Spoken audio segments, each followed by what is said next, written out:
CP Yogeshwar ಅವರು ಹೇಳಿದಂತ ಒಂದಂದ್ರೆ ರಹಸ್ಯ ವರದಿಯನ್ನು ಕೊಟ್ಟಿದ್ದಾರೆ. ಆ ಪ್ರಕಾರ 30,000 ಮತಗಳ ಅಂತರದಿಂದ ಗೆಲ್ತಾರೆ. 2023ರಲ್ಲಿ ನಡೆದಂತ ವಿಧಾನಸಭಾ ಚುನಾವಣೆಯಲ್ಲಿ ಕುಮಾರಸ್ವಾಮಿ 95,000 ಓಟು, ಇವರು 80,000 ಓಟು, ಕಾಂಗ್ರೆಸ್ 15,000 ಓಟು ಪಡ್ಕೊಂಡಿದೆ. ಅದೇ 80,000 ಮತ್ತು 15,000 ಕಾಂಗ್ರೆಸ್ನ ಓಟುಗಳು ಸಿಕ್ಕಿದ್ರೂ ಕೂಡ ಒಂದು ರೀತಿಯಲ್ಲಿ ಫೈಟ್ ಆಗತ್ತೆ. ಯಾಕಂದ್ರೆ ಕಳೆದ ಬಾರಿ ಕುಮಾರಸ್ವಾಮಿ ವಿರುದ್ಧ 15,000 ಮತಗಳ ಅಂತರದಿಂದ ಸೋತಿದ್ರು. ನಂತರ ನಡೆದಂಥ ಲೋಕಸಭಾ ಚುನಾವಣೆ ಸಂದರ್ಭದಲ್ಲಿ ಕುಮಾರಸ್ವಾಮಿ ಮತ್ತು ಸಿಪಿ ಯೋಗೇಶ್ವರ್ ಅವರ ಒಟ್ಟು ಸೇರಲಿಲ್ಲ. ಕುಮಾರಸ್ವಾಮಿ ಅವರಿಗೆ 95,000 ಮತಗಳು, ಇವರಿಗೆ 80,000 ಮತಗಳು ಅಂತಂದರೆ ಲೋಕಸಭಾ ಚುನಾವಣೆಯಲ್ಲಿ ಮಂಜುನಾಥ್ ಅವರಿಗೆ 1,75,000 ಬರಬೇಕಿತ್ತಲ್ಲ. 95 + 80 175 ಬರಲಿಲ್ಲ. 1,05,000 6,000 ಓಟು ಬಂತು. ಆ 70,000 ಓಟು ಎಲ್ಲೋಯ್ತು? ಅದು ಪಕ್ಕದ ಕಾಂಗ್ರೆಸ್ಗೋಯ್ತು. ಕಾಂಗ್ರೆಸ್ಸಲ್ಲಿ 80,000 ಓಟನ್ನು ಪಡೆದಿತ್ತು ಲೋಕಸಭಾ ಚುನಾವಣೆಯಲ್ಲಿ. ಹಾಗಿರುವಾಗ ಒಂದು ಟಫ್ ಫೈಟ್ ಆಗುತ್ತೆ ಅಂತಿತ್ತು. ಚುನಾವಣೆ ಆದ ನಂತರ ಸಿಪಿ ಯೋಗೇಶ್ವರ್ ಒಂದು ಹೇಳಿಕೆ ಹೇಗಿತ್ತು ಅಂದರೆ ಸೋಲ್ತೀನಿ ನಾನು ಅಂತ ಹೇಳಿಕೆ. ಇವತ್ತು ಇಲ್ಲ ಗೆಲ್ತೀನಿ 30,000 ಮತಗಳ ಅಂತರದಲ್ಲಿ ಇರಲಿ, 23ನೇ ತಾರೀಕಿಗೆ ರಿಸಲ್ಟ್ ಬರುತ್ತೆ. ಆದರೆ ಇವತ್ತು ಒಂದು ಚುನಾವಣೋತ್ತರ ಸಮೀಕ್ಷೆ ನಡೆಯಿತು. ಆ ಚುನಾವಣೋತ್ತರ ಸಮೀಕ್ಷೆಯಲ್ಲಿ 3 ಕ್ಷೇತ್ರಗಳೇನಿದೆ ಅದರ ರಿಸಲ್ಟ್ ಏನು? ಆ ರಿಸಲ್ಟ್ ಪ್ರಕಾರ ಕೊನೆಗೂ ನಿಖಿಲ್ ಕುಮಾರಸ್ವಾಮಿ ಚನ್ನಪಟ್ಟಣದಲ್ಲಿ ಗೆಲ್ತಾರೆ ಅಂತ ಪಿ ಮಾರ್ಕ್ ಸರ್ವೆ ಹೇಳ್ತಾ ಇದೆ. ಚನ್ನಪಟ್ಟಣದಲ್ಲಿ ಕಾಂಗ್ರೆಸ್ಗೆ ಹಿನ್ನಡೆಯಾಗುವಂತ ಸಾಧ್ಯತೆ ಇದೆಯಂತೆ. ಅಂದ್ರೆ ಪಕ್ಷಾಂತರ ಮಾಡಿದ ಯೋಗೇಶ್ವರ್ಗೆ ಸ್ವಲ್ಪ ಸೋಲಾಗತ್ತೆ. ಹ್ಯಾಟ್ರಿಕ್ ಸೋಲಿನಿಂದ ಪಾರಾಗ್ತಾರಂತೆ ನಿಖಿಲ್, ಮತ್ತು ಹ್ಯಾಟ್ರಿಕ್ ಸೋಲಾಗ್ತಾ ಇದೆ ಅಂತೆ ಸಿಪಿ ಯೋಗೇಶ್ವರ್ಗೆ. ಒಬ್ಬರು ಹ್ಯಾಟ್ರಿಕ್ ಸೋಲಿಂದ ಪಾರಾಗ್ತಾರೆ, ಇನ್ನೊಬ್ಬರು ಹ್ಯಾಟ್ರಿಕ್ ಸೋಲ್ ಆಗ್ತಾ ಇದೆ. ಎಷ್ಟು vote percentage? N D A ಅಭ್ಯರ್ಥಿ ನಿಖಿಲ್ಗೆ 45% ಮತ ಪ್ರಾಪ್ತವಾಗುತ್ತೆ ಅಂತ ಸರ್ವೆ ಹೇಳ್ತಾ ಇದೆ. ಕಾಂಗ್ರೆಸ್ನ ಯೋಗೇಶ್ವರ್ ಅವರಿಗೆ 4% ಮತ ಕಡಿಮೆ ಬೀಳುತ್ತೆ. ಅಂದರೆ 41% ಮತಗಳಿಕೆ ಆಗುತ್ತೆ.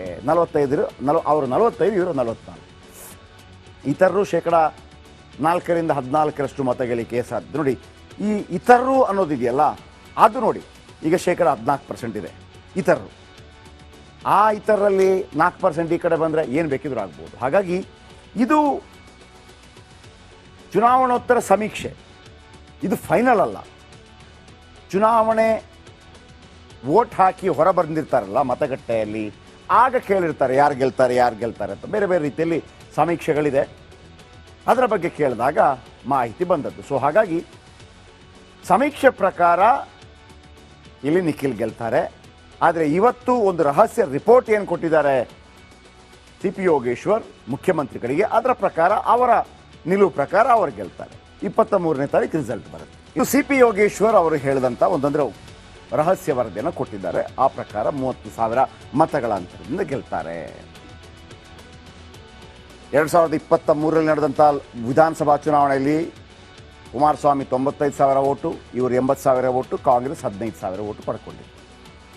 ಅದೇ 80,000 ಮತ್ತು 15,000 ಕಾಂಗ್ರೆಸ್ನ ಓಟುಗಳು ಸಿಕ್ಕಿದ್ರೂ ಕೂಡ ಒಂದು ರೀತಿಯಲ್ಲಿ ಫೈಟ್ ಆಗತ್ತೆ.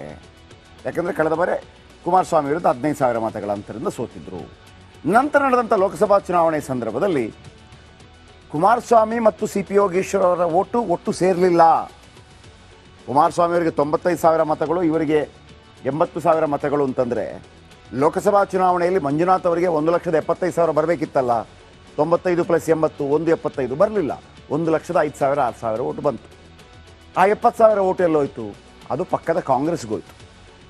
ಕಾಂಗ್ರೆಸ್ಸಲ್ಲಿ 80,000 ಓಟನ್ನು ಪಡೆದಿತ್ತು ಲೋಕಸಭಾ ಚುನಾವಣೆಯಲ್ಲಿ. ಹಾಗಿರುವಾಗ ಒಂದು ಟಫ್ ಫೈಟ್ ಆಗುತ್ತೆ ಅಂತಿತ್ತು. ಚುನಾವಣೆ ಆದ ನಂತರ ಸಿಪಿ ಯೋಗೇಶ್ವರ್ ಒಂದು ಹೇಳಿಕೆ ಹೇಗಿತ್ತು ಅಂದರೆ ಸೋಲ್ತೀನಿ ನಾನು ಅಂತ ಹೇಳಿಕೆ. ಇವತ್ತು ಇಲ್ಲ ಗೆಲ್ತೀನಿ 30,000 ಮತಗಳ ಅಂತರದಲ್ಲಿ ಇರಲಿ, 23ನೇ ತಾರೀಕಿಗೆ ರಿಸಲ್ಟ್ ಬರುತ್ತೆ. ಆದರೆ ಇವತ್ತು ಒಂದು ಚುನಾವಣೋತ್ತರ ಸಮೀಕ್ಷೆ ನಡೆಯಿತು. ಆ ಚುನಾವಣೋತ್ತರ ಸಮೀಕ್ಷೆಯಲ್ಲಿ 3 ಕ್ಷೇತ್ರಗಳೇನಿದೆ ಅದರ ರಿಸಲ್ಟ್ ಏನು? ಆ ರಿಸಲ್ಟ್ ಪ್ರಕಾರ ಕೊನೆಗೂ ನಿಖಿಲ್ ಕುಮಾರಸ್ವಾಮಿ ಚನ್ನಪಟ್ಟಣದಲ್ಲಿ ಗೆಲ್ತಾರೆ ಅಂತ ಪಿ ಮಾರ್ಕ್ ಸರ್ವೆ ಹೇಳ್ತಾ ಇದೆ. ಚನ್ನಪಟ್ಟಣದಲ್ಲಿ ಕಾಂಗ್ರೆಸ್ಗೆ ಹಿನ್ನಡೆಯಾಗುವಂತ ಸಾಧ್ಯತೆ ಇದೆಯಂತೆ. ಅಂದರೆ ಪಕ್ಷಾಂತರ ಮಾಡಿದ ಯೋಗೇಶ್ವರ್ಗೆ ಸ್ವಲ್ಪ ಸೋಲಾಗತ್ತೆ. ಹ್ಯಾಟ್ರಿಕ್ ಸೋಲಿನಿಂದ ಪಾರಾಗ್ತಾರಂತೆ ನಿಖಿಲ್, ಮತ್ತು ಹ್ಯಾಟ್ರಿಕ್ ಸೋಲಾಗ್ತಾ ಇದೆ ಅಂತೆ ಸಿಪಿ ಯೋಗೇಶ್ವರ್ಗೆ. ಒಬ್ಬರು ಹ್ಯಾಟ್ರಿಕ್ ಸೋಲಿಂದ ಪಾರಾಗ್ತಾರೆ, ಇನ್ನೊಬ್ಬರು ಹ್ಯಾಟ್ರಿಕ್ ಸೋಲ್ ಆಗ್ತಾ ಇದೆ. ಎಷ್ಟು vote percentage? N D A ಅಭ್ಯರ್ಥಿ ನಿಖಿಲ್ಗೆ 45% ಮತ ಪ್ರಾಪ್ತವಾಗುತ್ತೆ ಅಂತ ಸರ್ವೆ ಹೇಳ್ತಾ ಇದೆ. ಕಾಂಗ್ರೆಸ್ನ ಯೋಗೇಶ್ವರ್ ಅವರಿಗೆ 4% ಮತ ಕಡಿಮೆ ಬೀಳುತ್ತೆ, ಅಂದರೆ 41% ಮತಗಳಿಕೆ ಆಗುತ್ತೆ. 45 ಅವರು 45, ಇವರು 44. ಇತರರು ಶೇಕಡ 4ರಿಂದ 14% ಮತಗಳಿಕೆ ಸಾಧ್ಯ. ನೋಡಿ, ಈ ಇತರರು ಅನ್ನೋದಿದೆಯಲ್ಲ, ಅದು ನೋಡಿ ಈಗ ಶೇಕಡ 14% ಇದೆ ಇತರರು. ಆ ಇತರರಲ್ಲಿ 4% ಈ ಕಡೆ ಬಂದರೆ ಏನು ಬೇಕಿದ್ರೂ ಆಗ್ಬೋದು. ಹಾಗಾಗಿ ಇದು ಚುನಾವಣೋತ್ತರ ಸಮೀಕ್ಷೆ, ಇದು ಫೈನಲ್ ಅಲ್ಲ. ಚುನಾವಣೆ ವೋಟ್ ಹಾಕಿ ಹೊರ ಬಂದಿರ್ತಾರಲ್ಲ ಮತಗಟ್ಟೆಯಲ್ಲಿ, ಆಗ ಕೇಳಿರ್ತಾರೆ ಯಾರು ಗೆಲ್ತಾರೆ ಅಂತ. ಬೇರೆ ಬೇರೆ ರೀತಿಯಲ್ಲಿ ಸಮೀಕ್ಷೆಗಳಿದೆ, ಅದರ ಬಗ್ಗೆ ಕೇಳಿದಾಗ ಮಾಹಿತಿ ಬಂದದ್ದು. ಸೊ ಹಾಗಾಗಿ ಸಮೀಕ್ಷೆ ಪ್ರಕಾರ ಇಲ್ಲಿ ನಿಖಿಲ್ ಗೆಲ್ತಾರೆ. ಆದರೆ ಇವತ್ತು ಒಂದು ರಹಸ್ಯ ರಿಪೋರ್ಟ್ ಏನು ಕೊಟ್ಟಿದ್ದಾರೆ ಸಿ ಪಿ ಯೋಗೇಶ್ವರ್ ಮುಖ್ಯಮಂತ್ರಿಗಳಿಗೆ, ಅದರ ಪ್ರಕಾರ ಅವರ ನಿಲುವು ಪ್ರಕಾರ ಅವರು ಗೆಲ್ತಾರೆ. 23ನೇ ತಾರೀಕು ರಿಸಲ್ಟ್ ಬರುತ್ತೆ. ಇದು ಸಿ ಪಿ ಯೋಗೇಶ್ವರ್ ಅವರು ಹೇಳಿದಂಥ ಒಂದಂದ್ರೆ ರಹಸ್ಯ ವರದಿಯನ್ನು ಕೊಟ್ಟಿದ್ದಾರೆ. ಆ ಪ್ರಕಾರ 30,000 ಮತಗಳ ಅಂತರದಿಂದ ಗೆಲ್ತಾರೆ. 2023ರಲ್ಲಿ ನಡೆದಂಥ ವಿಧಾನಸಭಾ ಚುನಾವಣೆಯಲ್ಲಿ ಕುಮಾರಸ್ವಾಮಿ 95,000 ಓಟು, ಇವರು 80,000 ಓಟು, ಕಾಂಗ್ರೆಸ್ 15,000 ಓಟು ಪಡ್ಕೊಂಡಿತ್ತು.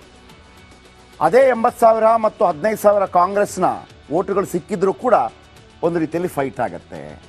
ಯಾಕಂದರೆ ಕಳೆದ ಬಾರಿ ಕುಮಾರಸ್ವಾಮಿ ವಿರುದ್ಧ 15,000 ಮತಗಳ ಅಂತರದಿಂದ ಸೋತಿದ್ರು. ನಂತರ ನಡೆದಂಥ ಲೋಕಸಭಾ ಚುನಾವಣೆ ಸಂದರ್ಭದಲ್ಲಿ ಕುಮಾರಸ್ವಾಮಿ ಮತ್ತು ಸಿ ಪಿ ಯೋಗೇಶ್ವರ್ ಅವರ ಒಟ್ಟು ಸೇರಲಿಲ್ಲ. ಕುಮಾರಸ್ವಾಮಿ ಅವರಿಗೆ 95,000 ಮತಗಳು, ಇವರಿಗೆ 80,000 ಮತಗಳು ಅಂತಂದರೆ ಲೋಕಸಭಾ ಚುನಾವಣೆಯಲ್ಲಿ ಮಂಜುನಾಥ್ ಅವರಿಗೆ 1,75,000 ಬರಬೇಕಿತ್ತಲ್ಲ. 95 + 80 175 ಬರಲಿಲ್ಲ. 1,05,000 6,000 ಓಟು ಬಂತು. ಆ 70,000 ಓಟು ಎಲ್ಲೋಯ್ತು? ಅದು ಪಕ್ಕದ ಕಾಂಗ್ರೆಸ್ಗೋಯ್ತು. ಕಾಂಗ್ರೆಸ್ಸಲ್ಲಿ 80,000 ಓಟನ್ನು ಪಡೆದಿತ್ತು ಲೋಕಸಭಾ ಚುನಾವಣೆಯಲ್ಲಿ. ಹಾಗಿರುವಾಗ ಒಂದು ಟಫ್ ಫೈಟ್ ಆಗುತ್ತೆ ಅಂತಿತ್ತು. ಚುನಾವಣೆ ಆದ ನಂತರ ಸಿ ಪಿ ಯೋಗೇಶ್ವರ್ ಒಂದು ಹೇಳಿಕೆ ಹೇಗಿತ್ತು ಅಂದರೆ ಸೋಲ್ತೀನಿ ನಾನು ಅಂತ ಹೇಳಿಕೆ. ಇವತ್ತು ಇಲ್ಲ ಗೆಲ್ತೀನಿ 30,000 ಮತಗಳ ಅಂತರದಲ್ಲಿ ಇರಲಿ, 23ನೇ ತಾರೀಕಿಗೆ ರಿಸಲ್ಟ್ ಬರುತ್ತೆ. ಆದರೆ ಇವತ್ತು ಒಂದು ಚುನಾವಣೋತ್ತರ ಸಮೀಕ್ಷೆ ನಡೆಯಿತು. ಆ ಚುನಾವಣೋತ್ತರ ಸಮೀಕ್ಷೆಯಲ್ಲಿ 3 ಕ್ಷೇತ್ರಗಳೇನಿದೆ ಅದರ ರಿಸಲ್ಟ್ ಏನು? ಆ ರಿಸಲ್ಟ್ ಪ್ರಕಾರ ಕೊನೆಗೂ ನಿಖಿಲ್ ಕುಮಾರಸ್ವಾಮಿ ಚನ್ನಪಟ್ಟಣದಲ್ಲಿ ಗೆಲ್ತಾರೆ ಅಂತ ಪಿ ಮಾರ್ಕ್ ಸರ್ವೆ ಹೇಳ್ತಾ ಇದೆ. ಚನ್ನಪಟ್ಟಣದಲ್ಲಿ ಕಾಂಗ್ರೆಸ್ಗೆ ಹಿನ್ನಡೆಯಾಗುವಂಥ ಸಾಧ್ಯತೆ ಇದೆಯಂತೆ. ಅಂದರೆ ಪಕ್ಷಾಂತರ ಮಾಡಿದ ಯೋಗೇಶ್ವರ್ಗೆ ಸ್ವಲ್ಪ ಸೋಲಾಗತ್ತೆ. ಹ್ಯಾಟ್ರಿಕ್ ಸೋಲಿನಿಂದ ಪಾರಾಗ್ತಾರಂತೆ ನಿಖಿಲ್, ಮತ್ತು ಹ್ಯಾಟ್ರಿಕ್ ಸೋಲ್ ಆಗ್ತಾ ಇದೆ ಅಂತೆ ಸಿ ಪಿ ಯೋಗೇಶ್ವರ್ಗೆ. ಒಬ್ಬರು ಹ್ಯಾಟ್ರಿಕ್ ಸೋಲಿಂದ ಪಾರಾಗ್ತಾರೆ, ಇನ್ನೊಬ್ಬರು ಹ್ಯಾಟ್ರಿಕ್ ಸೋಲ್ ಆಗ್ತಾ ಇದೆ. ಎಷ್ಟು vote percentage? N D A ಅಭ್ಯರ್ಥಿ ನಿಖಿಲ್ಗೆ 45% ಮತ ಪ್ರಾಪ್ತವಾಗುತ್ತೆ ಅಂತ ಸರ್ವೆ ಹೇಳ್ತಾ ಇದೆ. ಕಾಂಗ್ರೆಸ್ನ ಯೋಗೇಶ್ವರ್ ಅವರಿಗೆ 4% ಮತ ಕಡಿಮೆ ಬೀಳುತ್ತೆ, ಅಂದರೆ 41% ಮತಗಳಿಕೆ ಆಗುತ್ತೆ. 45 ಅವರು 45, ಇವರು 44. ಇತರರು ಶೇಕಡ 4ರಿಂದ 14% ಮತಗಳಿಕೆ ಸಾಧ್ಯ. ನೋಡಿ, ಈ ಇತರರು ಅನ್ನೋದಿದೆಯಲ್ಲ, ಅದು ನೋಡಿ ಈಗ ಶೇಕಡ 14% ಇದೆ ಇತರರು. ಆ ಇತರರಲ್ಲಿ 4% ಈ ಕಡೆ ಬಂದರೆ ಏನು ಬೇಕಿದ್ರೂ ಆಗ್ಬೋದು. ಹಾಗಾಗಿ ಇದು ಚುನಾವಣೋತ್ತರ ಸಮೀಕ್ಷೆ, ಇದು ಫೈನಲ್ ಅಲ್ಲ. ಚುನಾವಣೆ ವೋಟ್ ಹಾಕಿ ಹೊರ ಬಂದಿರ್ತಾರಲ್ಲ ಮತಗಟ್ಟೆಯಲ್ಲಿ, ಆಗ ಕೇಳಿರ್ತಾರೆ ಯಾರು ಗೆಲ್ತಾರೆ ಅಂತ. ಬೇರೆ ಬೇರೆ ರೀತಿಯಲ್ಲಿ ಸಮೀಕ್ಷೆಗಳಿದೆ, ಅದರ ಬಗ್ಗೆ ಕೇಳಿದಾಗ ಮಾಹಿತಿ ಬಂದದ್ದು. ಸೊ ಹಾಗಾಗಿ ಸಮೀಕ್ಷೆ ಪ್ರಕಾರ ಇಲ್ಲಿ ನಿಖಿಲ್ ಗೆಲ್ತಾರೆ. ಆದರೆ ಇವತ್ತು ಒಂದು ರಹಸ್ಯ ರಿಪೋರ್ಟ್ ಏನು ಕೊಟ್ಟಿದ್ದಾರೆ ಸಿ ಪಿ ಯೋಗೇಶ್ವರ್ ಮುಖ್ಯಮಂತ್ರಿಗಳಿಗೆ, ಅದರ ಪ್ರಕಾರ ಅವರ ನಿಲುವು ಪ್ರಕಾರ ಅವರು ಗೆಲ್ತಾರೆ.